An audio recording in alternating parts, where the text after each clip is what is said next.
Agora, Marco Léo, quais ações que você considera prioritárias para diminuir os problemas do aquecimento global e das mudanças climáticas? Principalmente, prioritariamente, a redução da emissão de gases de efeito tóxico. Isso com certeza, é o principal meta dos países desenvolvidos em desenvolvimento. Mas também a redução da fronteira agrícola, né, que é também um problema que tem preocupado muito os países como o Brasil, principalmente as áreas de pastagem e áreas de preservação, né, e de reserva da biodiversidade. Mas outras questões, principalmente nas áreas urbanas, repensar o modelo de desenvolvimento que nós queremos, né? Principalmente nas áreas urbanas. No que diz respeito ao transporte urbano, né? Nós defendemos, inclusive, um transporte urbano público de qualidade e não esse excesso de carros, né? Jogando toneladas de monóxido de carbono todos os dias na atmosfera. E outras formas também individuais e coletivas de ações, né? Como sendo a coleta seletiva de lixo, mas também a participação em ações coletivas de cobrança, né? Não só dos órgãos públicos, do próprio Estado, mas também das empresas que poluem e cometem crimes ambientais. Então o cidadão tem várias formas de atuação. O que não pode é ele se acomodar. Nesse sentido, Marco Léo, muitas vezes nós ouvimos o discurso de que as mudanças de atitude devem partir do indivíduo. Dentro dessa discussão, qual que é o papel do Estado e qual que é o papel do indivíduo, das pessoas, do cidadão comum no seu dia a dia? Certamente, o papel do Estado é de fiscalizar e punir os crimes ambientais, porque eles têm nome, têm data e têm locais onde eles acontecem. O que precisa mesmo é uma vontade política de fazer isso acontecer na prática mesmo. O Estado também ele deve dotar e capacitar, principalmente as cidades, de um desenvolvimento que prime pela preservação dos recursos naturais, mas não exclua o homem. O novo pensamento de um socioambientalismo. Por exemplo, na região amazônica, existem 25 milhões de pessoas que moram na região amazônica. Então, como fazer? Simplesmente acabar com as madeireiras, retirar os grileiros das áreas das reservas indígenas, e o que fazer com essa população? Eles também têm o seu sustento. Então tem que repensar uma nova forma de inserção no mundo do trabalho e também uma inserção social dessas pessoas. Esse, inclusive, né, Marco Léo, é um dos grandes pontos do debate em torno dessa questão ambiental, como equacionar o desenvolvimento econômico e preservação da natureza, né? Exatamente.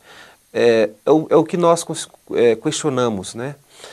Que tipo de desenvolvimento é esse? Qual o desenvolvimento que queremos? É um desenvolvimento que sempre retire dos recursos naturais os insumos e não devolva a eles, não dê condições de que ele possa se recolocar, se reciclar e voltar a oferecer o seu insumo para o homem.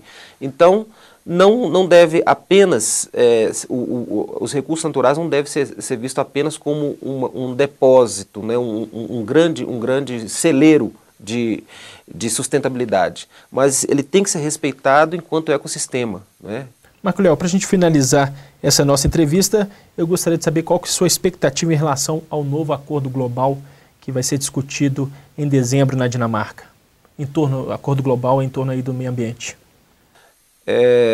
Esse grande debate internacional, dessa conferência sobre as mudanças climáticas que vai acontecer na Dinamarca, ele vem de uma certa forma substituir esse tratado de Kyoto. Porém, existe uma variável que é importantíssima, que é a crise econômica mundial, né, que assolou os 5 continentes.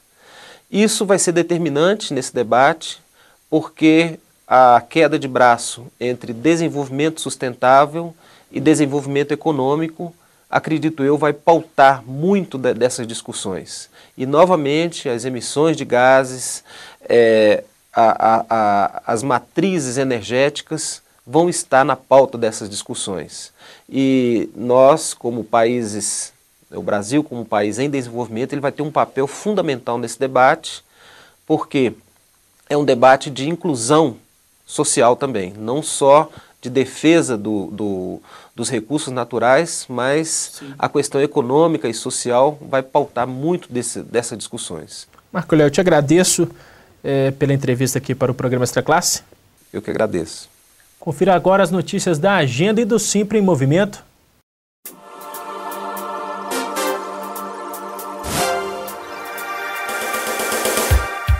A Secretaria Municipal de Meio Ambiente de Belo Horizonte promove no mês de junho atividades em comemoração ao Dia Mundial do Meio Ambiente. Confira a programação completa no portal Simprominas. O Cineclube Joaquim Pedro de Andrade exibe nesta terça-feira, 23 de junho, o filme Abril Despedaçado.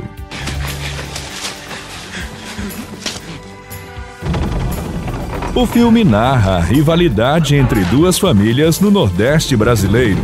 A cana-de-açúcar está em decadência e a criação de gado em expansão. A disputa pela posse de terra justifica o ciclo de assassinatos. E não há nada que as famílias façam para esse ciclo de vingança ter fim.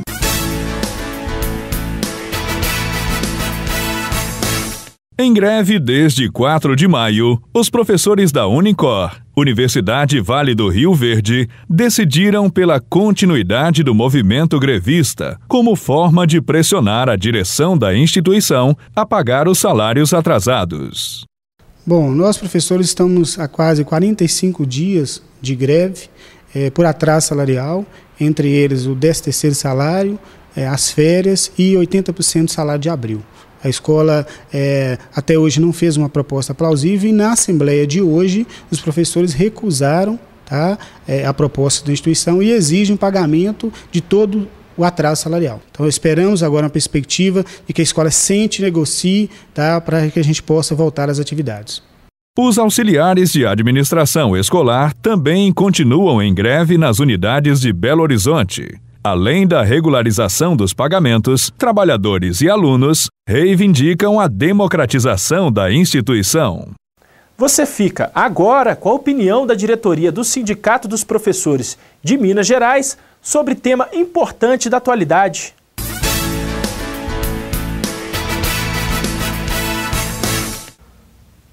Em julgamento realizado nesta semana, o Supremo Tribunal Federal pôs fim a uma conquista de 40 anos dos jornalistas e da sociedade brasileira. Votaram pela não exigência de diploma para o exercício da profissão de jornalista.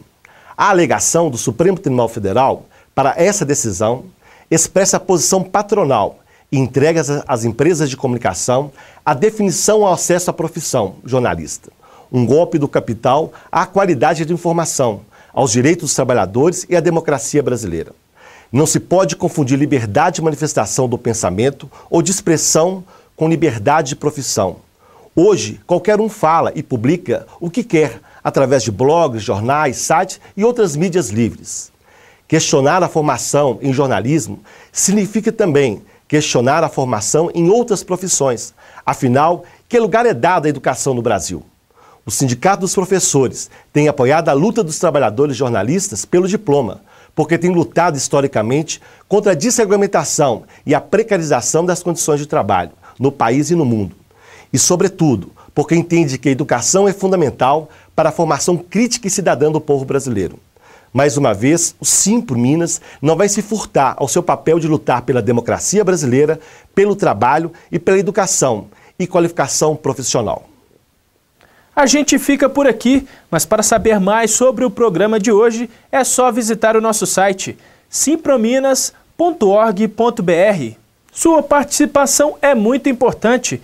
Envie sugestões e críticas para o endereço extraclasse@simprominas.org.br. Contamos com você. Até o próximo programa!